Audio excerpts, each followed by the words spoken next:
반갑습니다. 오늘 말씀을 함께 나누도록 하겠습니다. 마가복음 6장 45절에서 52절까지.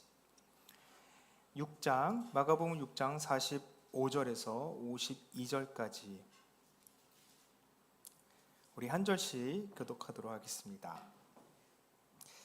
예수께서 즉시 제자들을 재촉하사 자기가 무리를 보내는 동안에 배 타고 앞서 건너편 벳세다로 가게 하시고 저물매 배는 바다 가운데 있고 예수께서는 홀로 무태에 계시다가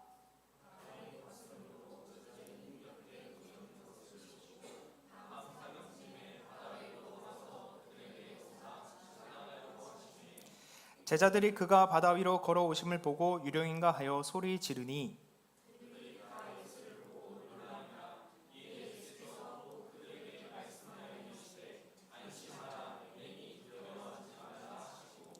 배에 올라 그들에게 가시니 바람이 그치는지라 제자들이 마음에 심히 놀라니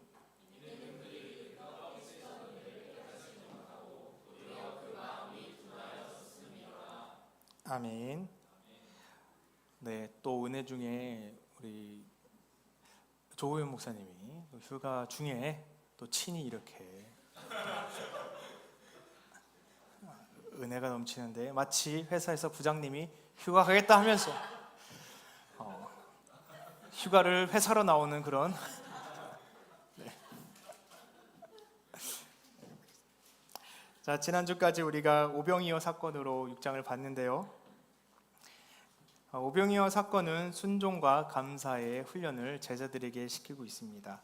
예수님은 처음과 끝까지 제자들을 오병이어 그 사역에 등장시켜요. 동원시킵니다. 제자들이 성장하는 거예요. 그 사건을 통해서. 그럼에도 마가복음을 보면요, 제자라는 집단은 늘 불안 요소를 가지고 있어요. 우리가 사람을 볼 때 저 사람은 성숙해, 성숙하지 않아, 이거를 사실 수치화할 순 없지만 보면 알잖아요. 저 사람은 참 성실하네. 혹은 왜 저 사람은 저렇게 멋대로 하지? 왜 같은 실수를 할까? 이렇게 생각할 때가 있습니다. 제자들 역시 실수를 반복하고 또 실패도 하고 절망도 합니다. 제자나 무리는 이런 불안 요소를 마가복음에서 끝까지 드러내고 있어요. 그러면 오늘 본문에서 예수님께서 이 제자들을 통해 하시고자 하는 말씀과 또 제자들이 가지고 있던 그 불안 요소, 그 실패감, 그런 내용들은 어떤 것들이 있었을까요? 본문 사건 역시 제자들의 불안함을 품고 있습니다. 예수님은 뭐가 급하셨는지 오병이어 기적 이후에 두 가지 행동을 즉시 아주 급하게 하세요. 45절을 우리가 한번 읽어보도록 하겠습니다. 45절 보도록 할게요. 시작.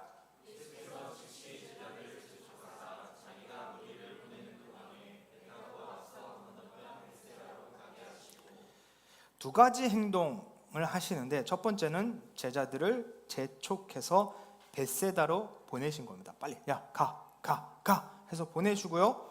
두 번째는 그 2만 명에 가까운 무리들을 예수님께서 직접 흩으셨다는 거예요. 이것도 굉장히 서두르고 급하게.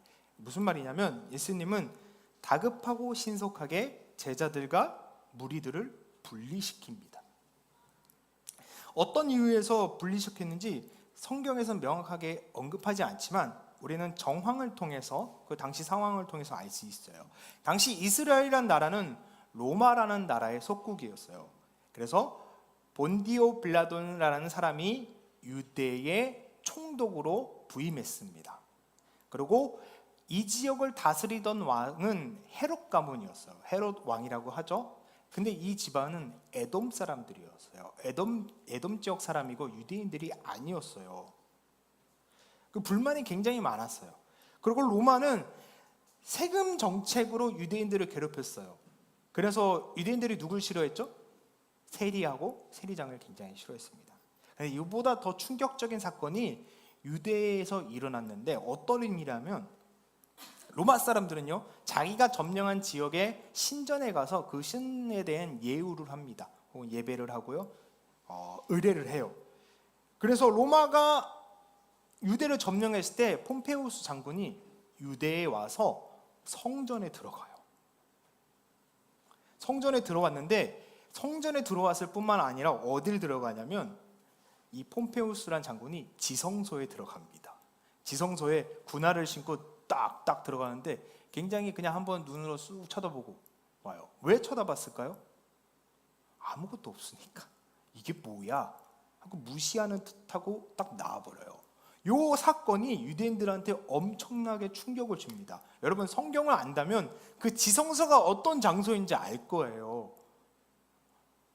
성소에 아무나 들어갈 수 없죠. 이방인들이라면. 뿐만 아니라 지성소는 역시 대제사장만 1년에 딱 한 번 들어가잖아요. 그런데 거기를 점령군 누가? 장군이 그냥 아무렇게 들어와서 군화 쫙쫙 신으면서 쭉 한번 쳐다보고 흡 비웃고 나온 거야. 얼마나 충격을 받았겠습니까? 그래서 당시 메시아에 대한 환상은 오셔서 로마나 헤롯을 멸하시고 우리를 구원해 주세요. 이게 메시아에 대한 생각이었어요. 당시 사람들이 메시아에 대한 관념을 이해가 되십니까? 좀 더 정확하게 따지고 보면 모세가 나와 같은 선지자를 하나를 여호와께서 보내시리라 했던 그 약속을 지켜주세요 하면서 이 예수가 바로 그분이구나. 이분이 바로 그 메시아야. 우리를 어떤 사람? 해방시킬, 로마와 헤롯의 압제로부터 구원시킬 전형적인 정치적 메시아로 예수님을 생각하고 있었던 겁니다. 그러면 해야 될 일이 뭐예요? 예수님을 통해서 반란을 일으킨 거죠. 유대 지역만큼 반란이 많은 지역도 없었습니다. 지금도 마찬가지죠. 항상 늘 일이 일어나잖아요. 그때도 심했어요. 예수님을 통해서 이러한 일들이 일어날 것 같은 위기감. 근데 예수님은 그래서 오신 게 아니죠. 예수님이 오신 목적은 정치적 구원에 있지 않습니다. 그래서 예수님은 이 두 집단, 흥분해 있는 이 두 집단을 분리시키시고 그들에게서부터 얻을 수 있는 인기와 명성 혹은 권력에 눈을 두지 않으십니다. 여러분 제자들 한번 보세요. 파송받았잖아요. 예수님께서 고칠 수 있어, 너희들도 기적을 행할 수 있어 하니까 그대로 됐잖아요. 내가 했어. 내가 이렇게 하고 오병이어 기적도 우리도 참여했어. 우리가 세상을 뒤집을 수 있어. 우리가 로마의 압제에서부터 해방시킬 수 있어. 이런 착각을 하지 않았을까요? 이런 생각을 하지 않았을까요? 여러분 이렇게 지극히 주관적이고 개인적인 신앙에 대한 불안 요소가 제자들에게 그리고 공동체 무리들에게 있었던 겁니다. 여러분 이런 신앙에 잘못 노출되면요 어떻게 되냐면 모든 교회 봉사 행위에 의미를 둬요. 내가 이만큼 봉사했는데 날 이렇게 대우해? 나한테 직분을 안 줘? 장로직을 안 줘? 혹은 어떤 분은 내가 한국교회 이렇게 이바지했는데 내가 티끌 있다고 나 이렇게 몰아내? 여러분 이런 일 종종 보십니까? 우리는 좀 이렇게 다 볼 수 없어. 우리 교회에서는 이게 흔하지 않는 이야기잖아요. 오늘 있을 수도 있지만 웬만한 교회에서 이런 일들이 있어요.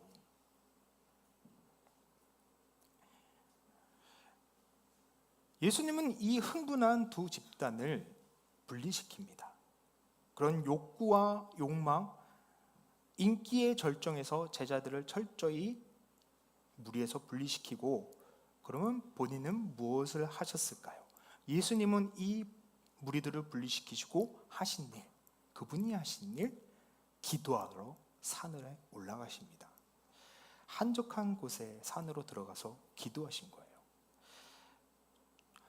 여러 사람의 추앙하는 그 소리들, 무리들의 소리들, 예수님 당신입니다, 예수님 당신이 우리의 희망입니다 라는 소리로부터 자신을 차단하시고 하나님의 말씀과 음성에 귀를 기울이신 겁니다. 예수님이 하신 일이에요. 나의 미래에 대한 결과, 내 자식에 대한 환상을 결과값으로 만들어 놓고 예수를 믿으십니까? 예수님, 우리 아이들 이렇게 해주세요. 나 그러면 신앙이 올라갈 것 같다. 하나님, 내 미래, 내 직장, 나의 요구 이거예요. 해결해 주세요. 라고 예수를 믿으면, 그 결과값을 만들어 놓으면 그것이 우리의 신앙이 될 것 같습니까? 오병이어의 기적이 단지 나의 미래를 바꿀, 혹은 민족의 미래를 바꿀 획기적인 사건으로 치부한다면 돌이켜야 됩니다. 어떻게 해요?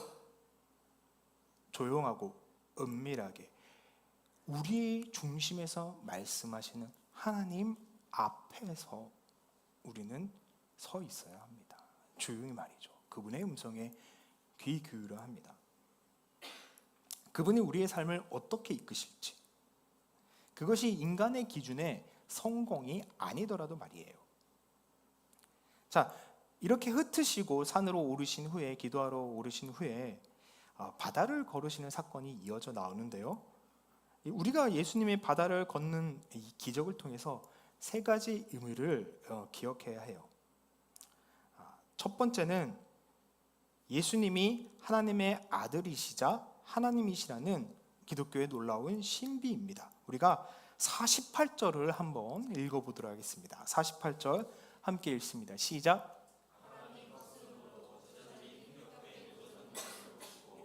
한 사경에 바다 위로 걸어서 그들에게 오사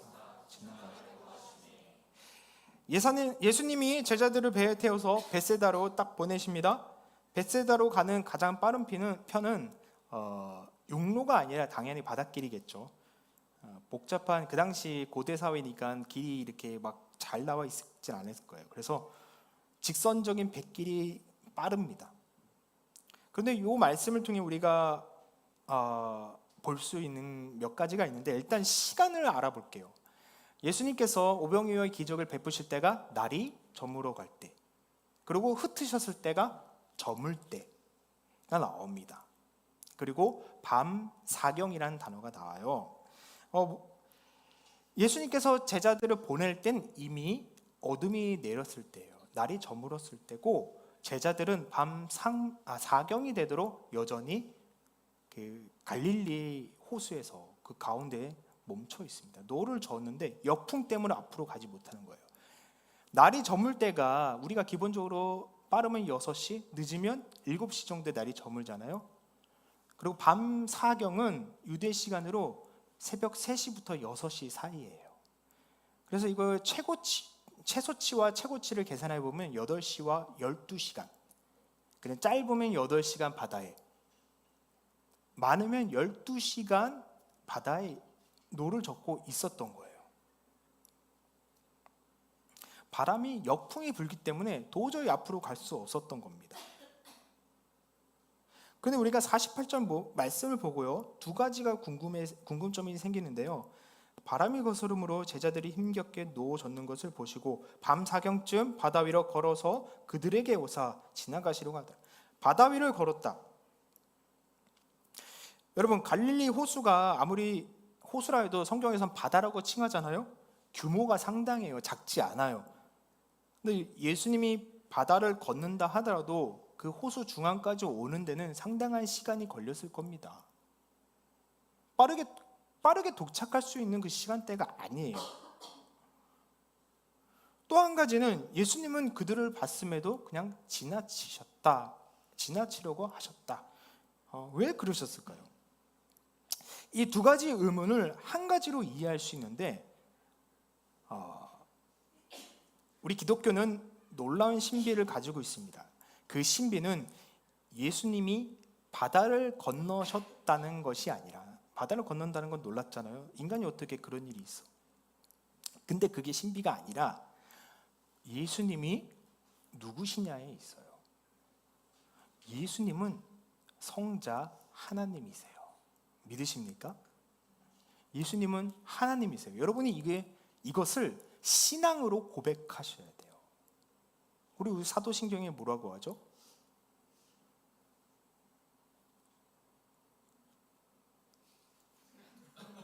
사도신경에 뭐라고 해요? You know? 전능하사.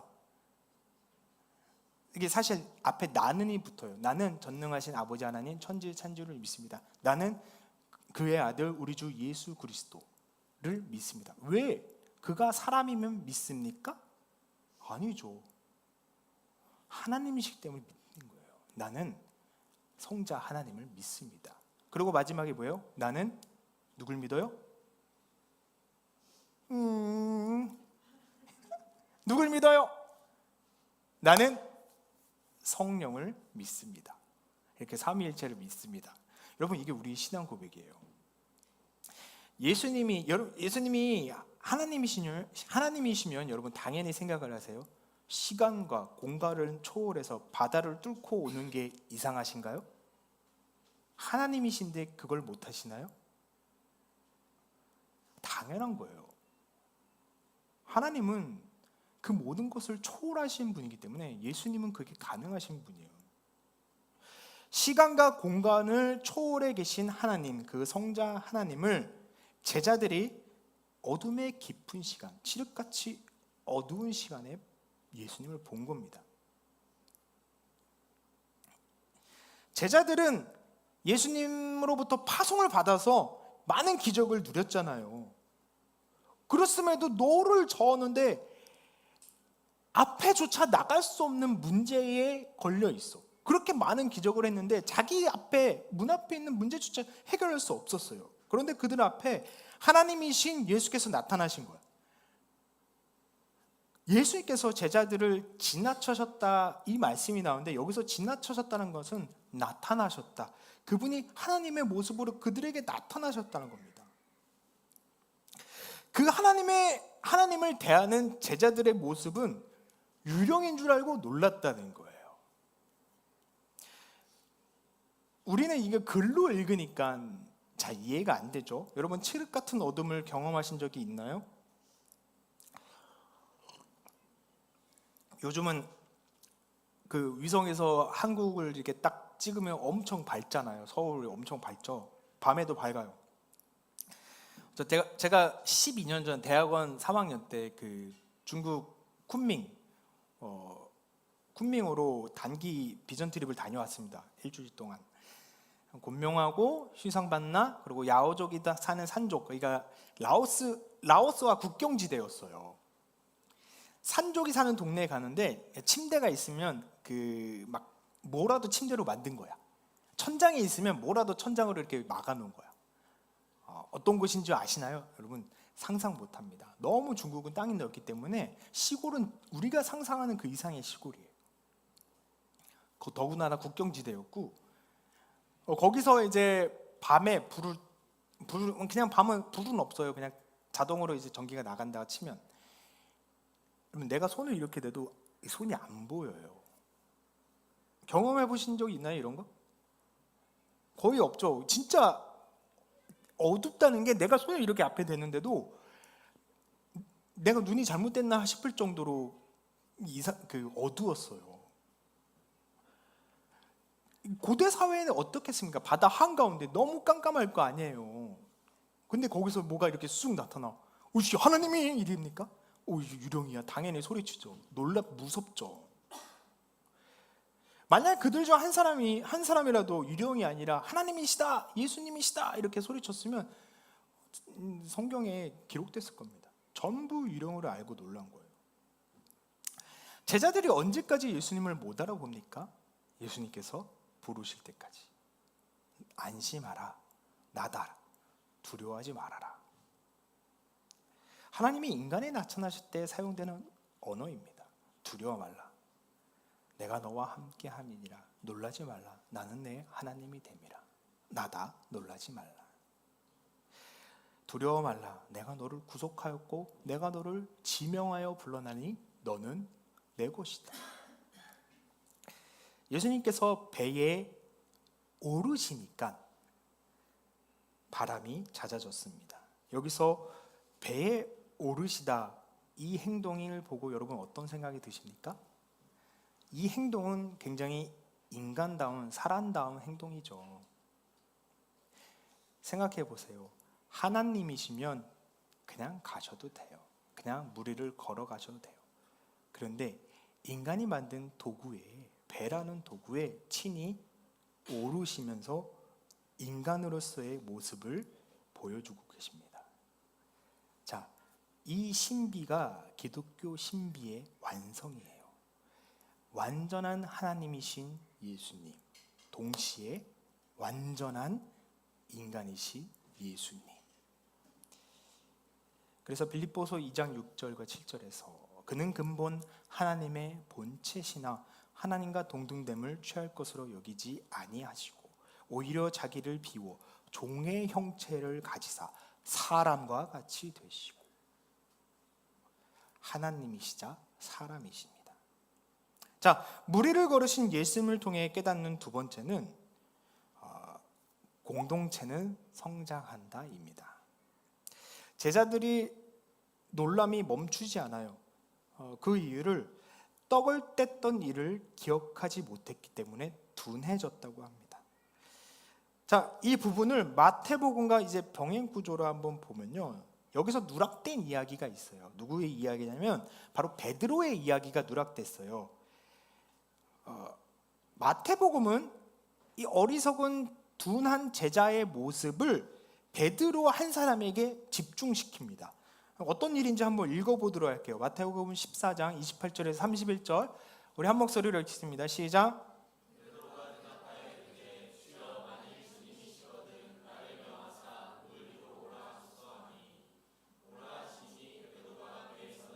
물 위로 걸어서 예수께로 가되 바람을 보고 무서워 빠져가는지라 소리질러 이르되 주여 나를 구원하소서 하니 예수께서 즉시 손을 내밀어 그를 붙잡으시며 이르시되 믿음이 작은 자여. 자, 이 사건을 제자들이 둔하여졌다, 오병이어의 사건을 기억하지 못하고 둔하여졌다는 그 표현으로 압축시켜 버립니다. 마가복음에서는요, 베드로를 언급한 것이 아니라 제자들이 오병이어를 기억하지 못한다고 이야기해요. 그래서 베드로의 일을 제자들 전체로 확장시켜요. 그럼 마가는 왜 이 이야기를, 베드로의 이야기를 누락시켰을까요? 마가가 베드로 제자잖아요. 나중에 이제 마가가 마가복음을 쓸 때 베드로 도움을 받았는데 자기 이야기를 하려고 하니까 창피해서 안 했다가 나중에 이제 마태가 자기도 이제 복음서를 쓸 때 베드로가 이 부분 누락했지? 얘 이때 뻘짓했는데? 이렇게, 그래서 이렇게 기록했을까요? 같은 제자니까. 여러분, 마가복음을 보면요, 마가는 베드로의 실수와 잘못에 대해 가감없이 기록합니다. 아주 거침없이 기록해요. 무슨 이야기냐면 앞서 제가 언급했듯이 마가복음은요, 마가복음의 6장 이야기는 공동체성을 가지고 있어요. 제자라는 공동체가 헤롯과 대비되는 내용에서 헤롯처럼 이러이러한 모습이 아니라 제자다운 삶, 비교하면서 보여주고 있죠. 오병이어를 통해 무리라는 큰 공동체의 이야기. 그래서 마가복음에서는요, 마가복음 6장에서는 한 개인의 이야기를 자제하고 공동체 전체에 신경 쓰면서 이야기합니다. 한 사람의 이름이 언급되지 않았다는 이야기가 아니라 스토리 자체가 공동체에 초점이 맞춰져요. 그래서 6장의 이야기를 보면요, 예수께서 제자들을 중용하고 훈련시키시고 그러시는데 목적을 두십니다. 이 마태복음 14장과 마가복음 6장은 동일한 사건을 비슷하게 나열하고 있어요. 그런데 차이점은 고향에서 배척받으신 그 부분과 제자들이 파송한 부분이 연결되지 않아요. 마태복음은 제자 파송의 이야기를 누락시킵니다. 나와 있지 않아요. 헤롯이 세례 요한을 죽인 이유도 마가복음에서는 제자 파송 이야기 가운데 삽입시켰는데 마태복음에서는 분리시키고 있어요.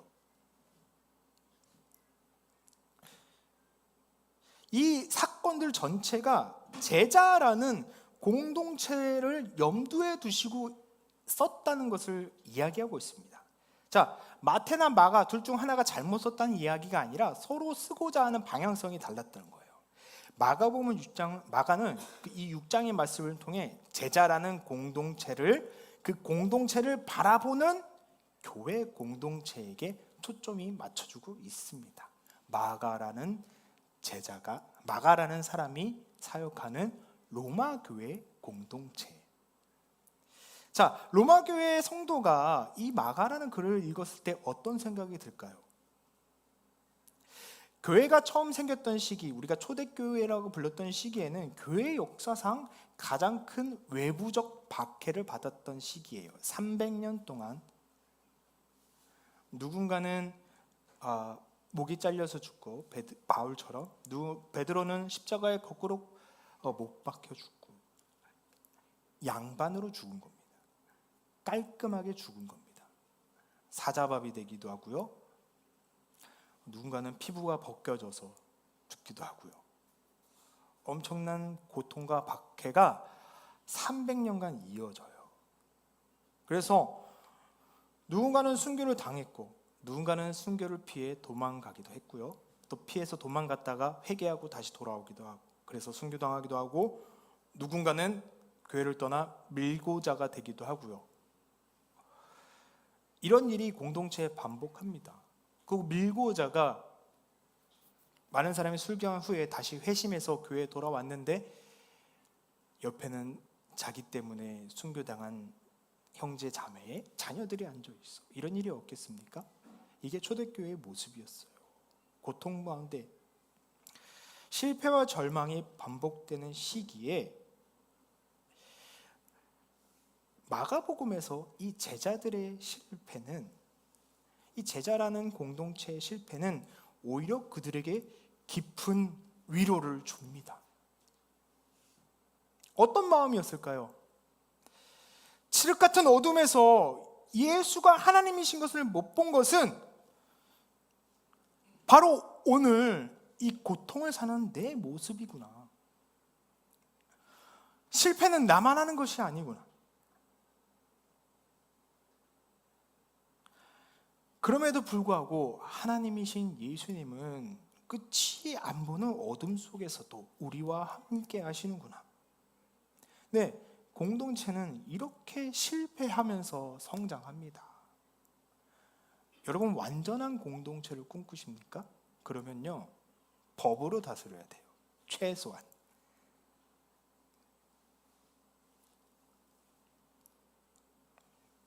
예수님은 하나님 나라를 사는 우리에게 하나님 나라를 살지만 늘 실패와 좌절을 반복하는 우리에게 마가복음을 통해 이렇게 말씀하시는 겁니다.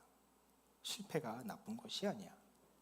못 알아본 것이, 둔하여진 것이 나쁜 게 아니라 우리는 그렇게 늘 실패하고 실수를 해.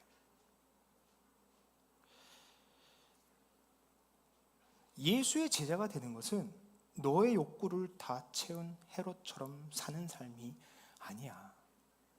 너의 욕구와 욕망 혹은 권력에 대한 추구, 세상의 일원이 되면서 하나님 나라도 살고 싶어하는 이중성의 마음, 그래서 예수를 알아보지 못하는 우리 공동체에게 여러분들을 가치 있게 하려고, 그 유혹하는 모든 것을 포기하고 단지 어떻게 해요? 옷 한 벌만 가지고 지팡이 하나 들고 돈 없이 그렇게 사는 것이죠. 우리의 일상을 오병이어의 기적처럼 채우시는 하나님 앞에 우리는 나아가야 합니다. 그렇게 우리를 아무것도 없음에도 주님께서 채워주시는 그 기쁨, 공동체는 그 기쁨 누려야 합니다. 실패해도 괜찮아, 좌절해도 괜찮아, 내가 있으니까. 우린 다 그런 사람들이야.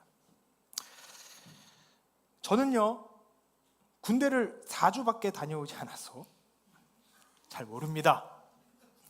제가 훈련소 4주를 갔다 와서 저를 박해하고 비난하고 모욕하는 사람들이 있어요. 이 자리에 있습니다. 학부 때부터 네, 4주 훈련, 군대라고 하긴 좀 그렇으니까 4주의 훈련 동안 제가 다른 건 기억이 안 나도 한 가지가 기억나요. 뭐냐면 군대에서는 개인의 잘못도 전체의 잘못이다. 개인은 없다. 딱 이렇게 얘기하더라고요. 왜냐하면 전쟁에서 한 사람의 잘못이 그 군대의 패배로 이어지기 때문이죠. 네, 제가 이런 박해를 받고 있습니다. 네, 하나님 나라 그리고 국방의 의무를 책임지지 않은 거 아니에요. 그 군대를 안 갔을 뿐이지 그 나머지는 제가 다 해결했습니다, 여러분. 참 구차하네요. 하나님 나라 공동체는 어떨까요? 여러분, 우리는 한 몸으로 된 공동체입니다. 몸이 하나예요. 머리 대신 예수 그리스도 말미암아. 우리 에베소서 4장 2절로 6절 말씀을 한번 읽어볼게요. 이 말씀이 얼마나 귀한지 한번 읽어보세요. 에베소서 4장 2절로 6절 시작.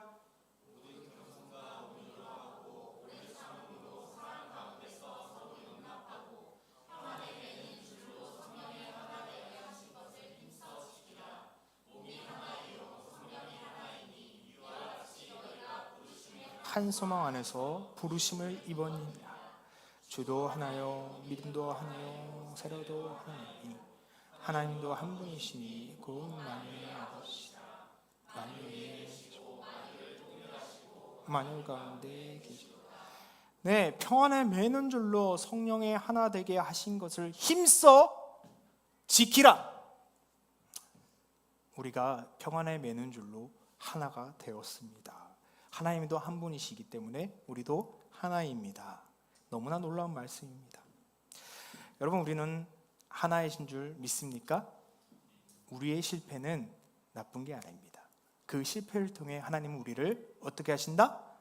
성장시키십니다. 제자들처럼 말이죠. 세 번째 가르침, 세 번째는 말씀이 우리 삶의 기본 뼈대가 되어야 합니다. 뭐라고요? 말씀이 우리 삶의 기본 뼈대가 되어야 합니다. 오늘 말씀에서 딱히 말씀에 대한 언급이 없어요. 말씀을 이렇게 지켜라. 말씀은 진리의 말씀을 이렇게 따르라. 이런 언급이 없는데 왜 제가 이런 말씀을 언급했을까요? 자, 사람들은 당연히 눈에 보이는 것을 절대화합니다. 내가 봤으니까 알아. 그래서 영어로 알았어가 뭐죠? 오케이 말고 다른 것 중에 다른 거 나올 줄 알았는데, 그렇죠, I see. 네, I see 하면 알았어 이런 표현이죠. 오케이, I see. 네, 경험했기 때문에 내가 알아 라는 게 묻어 있는 거예요. 인식행위, 보고 경험한 그 인식만, 그 인식한 것만 어떻게 한다? 믿는다, 절대화한다. 그래서 누군가는 이렇게 말해요. 인간은 본 것만 믿는다. 바다 위를 걷는 예수님의 모습을 통해 사람은 이와 같은 기적을 우리에게도 보여주세요라고 이야기합니다. 많은 사람들은 이렇게 이야기해요. 오병이어의 기적을 통해 사람들은 많은 기적, 오병이어의 기적 지금 나도 보여주세요 요구를 하죠. 이거 안 보여주시면 하나님 안 계신 거 아니에요? 안 보면 못 믿겠어요. 2만이라는 군중이 오병이어의 기적을 보고 체험해요. 그러면 이 눈에 보이는 가시적인 기적이 이 공동체 신앙의 뿌리가 될 수 있을까요, 여러분? 여러분, 오병이어의 기적과 무리를 걷는 예수님을 보고도 제자들의 마음이 어떻게 됐다고 했죠? 둔하여졌다고 합니다. 믿기 어렵다는 거예요. 그래서 예수님 베드로에게 뭐라고 하셨어요? 믿음이 작은 자야. 봤는데 못 믿는 거야. 이 두 사건은 예수님이 누군지 알기에 너무나 충분한 사건입니다. 어떻게 2만 명이 한 번에 먹어? 움직이 없는데. 그런데 이런 기적은요, 성경에 여기서만 등장한 게 아니에요. 여러분, 홍해를 가르신 사건, 광야에서 만나와 메추라기를 먹이신 사건, 만나와 메추라기가 요단강을 건너자마자 끊기잖아요. 그러면 그 이후에는 하나님께서 안 먹이셨어요? 전에 얘기했죠. 이른 비와 늦은 비를 통해서 그들이 먹을 양식을 늘 공급해 주셨어요. 만나와 외출하기처럼. 그것뿐입니까? 예수님은 얼마나 많은 사람들을 고치셨어요. 이 오병이의 사건은요, 기적이기보단 단순한 원리예요. 우리에게 일용할 양식을 주옵시고 라는 말씀이 오병이의 기적처럼 우리에게 매일매일 해소되는 거예요. 하나님께서 공급해 주시는 거예요. 눈에 보이는 기적이나 경험은 우리 신앙에서 중요합니다. 나쁘다는 게 아니에요. 하지만 우리 신앙의 기본 뼈대나 동력으로 삼을 수는 없습니다. 여러분, 풍상초를 시작하셨죠? 다 하셨죠? 신앙에 들어온 경로에 대해서 물어봅니다. 뭐라고 하냐면 누군가는 모태신앙으로부터, 누군가는 특수한 어떤 기적이나 경험으로부터, 또 누군가는 지식 탐구의 목적으로. 여러분, 여기 앉아있는 사람도 이 세 가지 중 하나는 무조건 걸려 있어요. 저는 모태신앙이에요. 저희 어머니 부모님으로부터 그 신앙을 물려받았는데 자연스럽게 믿었어요. 저는 막 뜨겁게 막 이렇게 어디 가서 막 뒤통수 한 대 맞은 것 같은 그런 변화된 그런 계기는 없어요. 여러분은 어떤가요?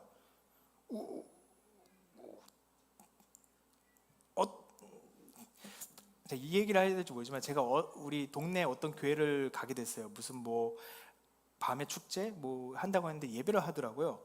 가는데 이 마지막 날에 찬양, 뭐 여러 찬양하는데 마지막 날에 찬양하잖아요. 마지막 날에 내가 하는데 옆에서 어떤 젊은 한 20대 청년이, 남자 청년이 딱 정장을 입고 마지막 날에 아버지 주여 계속하는 거예요. 자녀들은 자녀 성령이여 오시옵소서, 자녀 성령 오시옵소서, 아버지 계속 이 추임새를 멈추지 않는 거예요. 왜냐하면 이 친구는 늘 이 자극이 자기 신앙이 되는 거예요. 이 자극이 없으면 은혜가 없다고 착각을 하는 거죠. 우리 시대 때 수련을 통해서 은혜 받은 사람은 굉장히 많아요. 수련회 때 은혜 받아 보셨습니까? 그 은혜가 어떨 것 같아요, 지사님? 영원할 것 같죠? 영원합니까? 당장 집에 돌아오면 부모님과 싸우죠. 엄마 수련회 가서는요, 부모님을 위해 순종하겠습니다 했는데 집에 돌아오자마자 엄마 아빠랑 어떻게 싸워요. 오래가지 않아. 유통기간이 있어요. 제 친구들 중에도 많습니다. 담배 피러 수련회 갔다가 변화받은 친구들. 여자 때문에 교회 갔다가 은혜 받은 친구. 우리 교회 있잖아요. 저는 그런 경험이 없어요.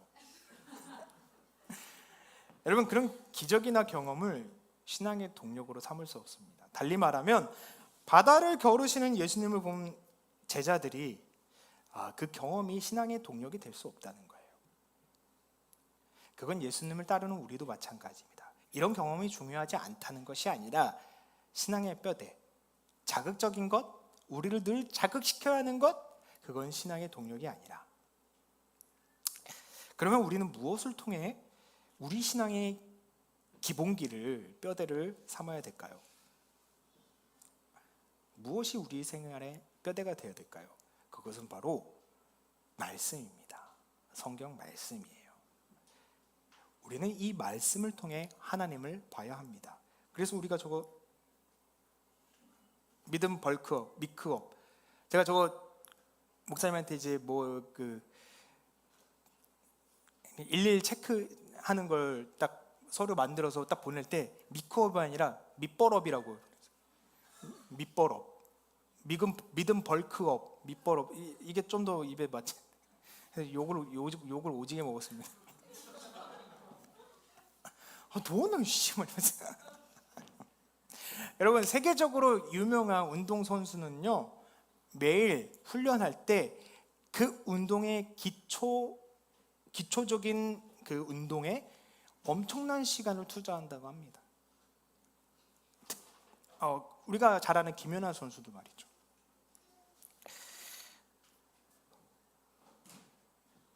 자, 우리가 하는 기적에 대한 자세는 기적을 인정하는 거예요.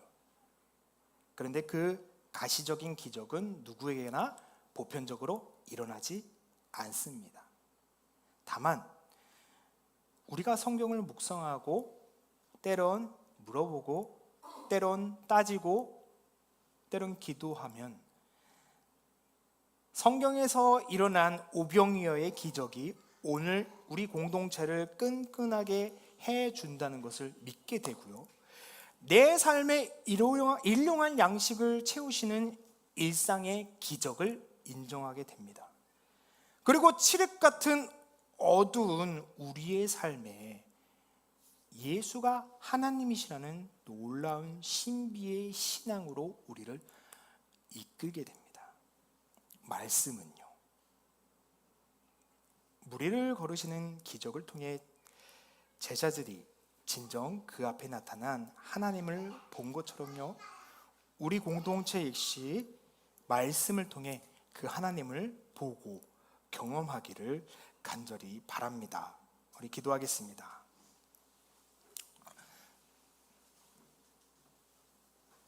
세 가지를 기억하십시오. 예수님이 하나님이십니다. 그리고 하나님을 봤음에도 우리는 늘 실패를 하지만 이 실패는 결코 나쁜 것이 아닙니다. 왜냐하면 하나님의 말씀에는 늘 우리와 함께 하나님이 함께 하신다고 했기 때문입니다. 여러분 기도하십시오.